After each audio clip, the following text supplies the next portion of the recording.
Екі тағдыр, бір сезім. Әңгіме. Авторы Клара Ермағанбетова, оқыған Назерке Еркінбекқызы. Қалайсың жаным? Жақсы барып қайттың ба? Деп күйеуім мені есіктен күлімдей қарсы алды. Көңіл күйім төмен болса да, мен оны білдіртпеуге тырыстым. Алғашқы жүктілігім болғансын ба? Кейде тез шаршап, кейде өзімнен өзім жылағым келіп тұратыны бар.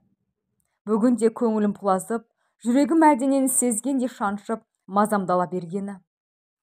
Мен аяқ киімімді шешіп, күйеуіме қарап, езу тарттым. Бәрі жақсы. Дәрігер, папасына айтыңыз, баланы бұзық болмасын деп ескерту жасады. Бұны естіген отағасы мәз. Ішімді алақанымен сипап, біздің бала бұзақ емес, әншейін маған тартқан белсенді жігіт қой деп, мені қолымнан ұстап, ас үйге қарай жүрді. Үйде қонақ бар. Дастархан басында отырып, біраз нәрселерді талқылап тастадық. Жүр, мен сені таныстырайын деді. Мен ас үйдің табалдырығын аттай беріп, талып қалуға шақ қалдым. Үстел басына жайғасқан қонақ маған жат адам емес. Енді өмірімде оны жолықтырамын деп ойламаппын. Қонақтың да түрі бірден өзгерді. Сірә, оның да мені көретіні жоспарда болмаса керек. Танысып қойыңыз, жәке. Перизат келініңіз осы кісі. Жомарт менің көмекшім. Менің бизнес жолымдағы алғашқы демеушім, қолдаушым. Жалғас Маратұлының кенжесі. Енді менімен бірге жұмыс атқарады деп отағасы біздің кейпімізді аңдымай, бір-бірімізді таныстырып әлек. Таныстық ишаратын жасап, қолын созса да, Жомарт орнынан тұрмады. Енді ғана байқадым. Ол үстелді бойлай қойған орындықта емес, мүгедектерге арналған креслода отыр екен. Жүрегім бір түрлі болып шаншып кетті. Мен жауап ретінде басымды изеп, киімімді ауыстырып келейін деп ас үйден шығып кеттім. Көз алдым бұлдырлап барады. Шағын дәліз ұзақ болып, мен жатын бөлмеге әрең жеттім. Біліп болмайтын жұмбағың көп, тағдыр, неткен сұм едің. Бір болуды жазбапсың, не үшін жолықтырдың? Сенсіз өмір, мәнсіз екенін түсіндім жаным. Маған мәңгі жар болуға келсесің бе деп, әдемі сақинасы бар қобдишаны ұсынған Жомарт күлімдей қарады. Әрине, оған жар болу арманым еді. Бірақ бір жағынан кешқұрым саябақта машина ішінде мұндай ұсыныс жасайды деп ойламағандықтан, сасып қалсам да қуанышымды жасыра алмай, басымды шұлғи бердім. Әрине келісемін. Ол мені құшақтай алды. Мен ертең ата-анама жетіп, саған құда түсірткіземін. Сосын сені өзіммен Алматыға алып кетемін деп, ол мені ұзақ сүйді. Сол кеш өмірімдегі ерекше кештердің бірі болатын. Жомарт алматылық жігіт еді. Екеуміздің таныстығымыз да қызық.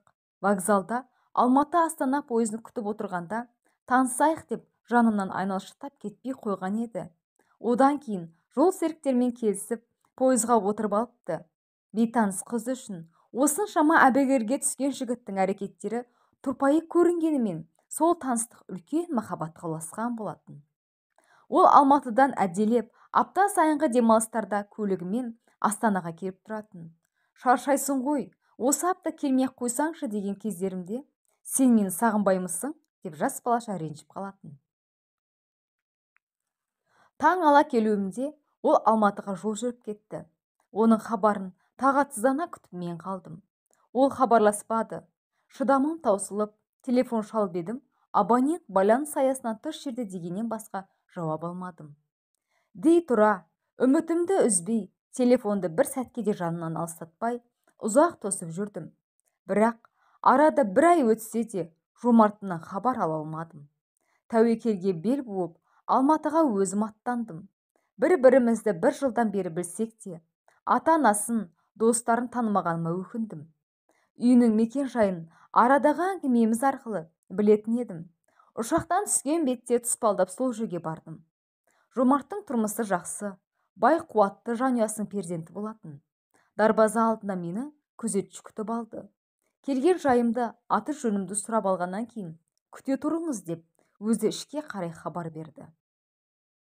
Жарты сағаттай уақыт өткен соң, күтуші әйел келіп, соңымнан ер деген ишарамен мені үйге кіргізді де, өзі қайта шығып кетті.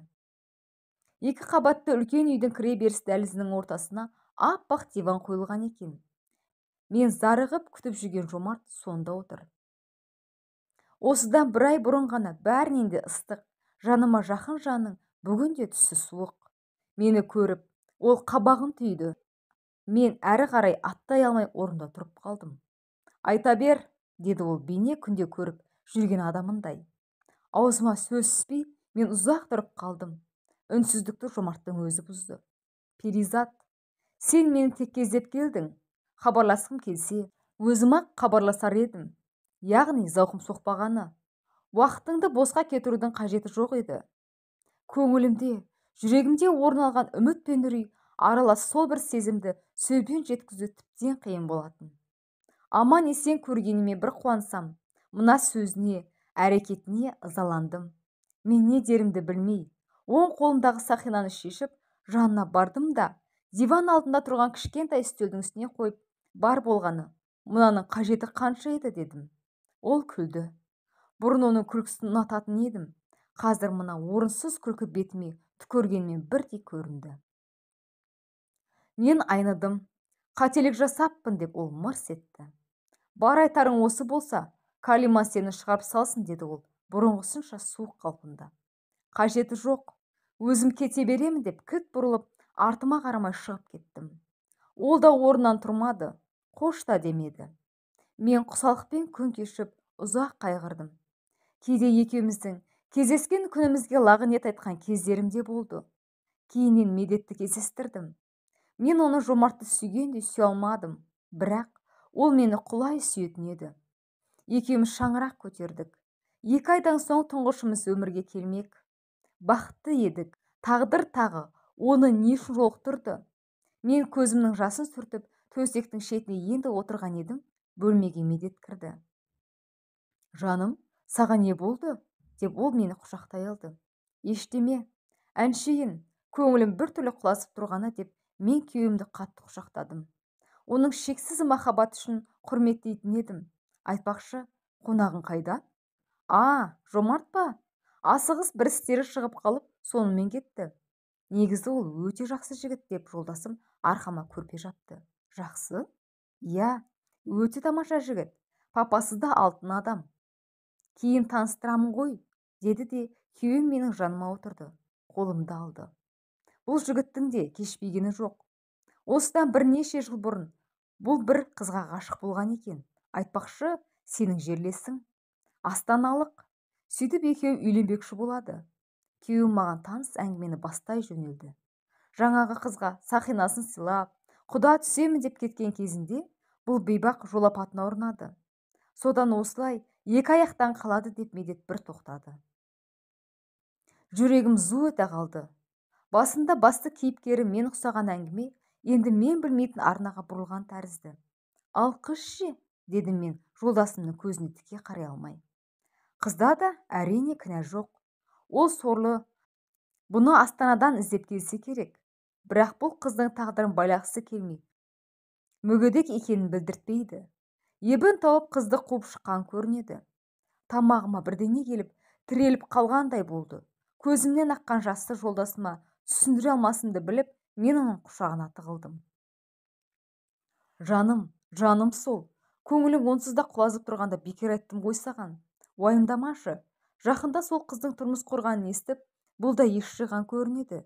Әйтеуір, сол бақытты болып кетсе, мен де өмірімді өз-өзіме кінә артпай жалғастыра беремін деп шешіпті. Содан міне жұмысқа тұрды. Мен де оған барынша көмектесуге тырысамын деп ол алақанымен менің көз жасымды сүртті. Сен одан да айтшы, дәрігер біздің балапан туралы тағы не айтты? Мен үндей алмадым. Өйткені енді ештеңе айта алмастай күйге түскен едім. Назарларыңызға рахмет. Пікір қалдыра отырыңыздар.